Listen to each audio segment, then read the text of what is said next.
নমস্কার, আমি বুটিক প্লাজার পক্ষ থেকে সর্বরী আবার আরেকটা নতুন ভিডিওর সাথে চলে এসেছি। অনেকদিন কোনো ভিডিও দেওয়া হচ্ছে না, ভাবলাম যে আজকে একটু ভিডিও করে ফেলি। তো চলো আজকে শুরু করছি। আজকে দেখাবো শাড়ি, কিছু শাড়ি দেখাবো। ফার্স্ট যেটা দেখাবো সেটা হচ্ছে সিল্ক রেপ্লিকা। খুব ট্রেন্ডি শাড়ি, এখন খুব চলছে, আর পকেট ফ্রেন্ডলি শাড়ি এবং খুব পরে আরাম, কমফোর্টেবল, দারুণ সফট। প্রথমেই দেখাচ্ছি তোমাদের, দেখো শাড়িগুলোর কালারগুলো আগে দেখে নিই।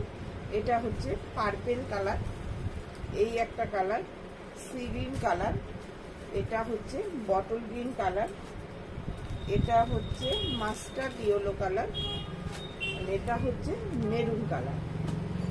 ছ পিস আমার কাছে এই মুহূর্তে আছে। এখন ফার্স্ট একটা খুলে দেখাচ্ছি। এটা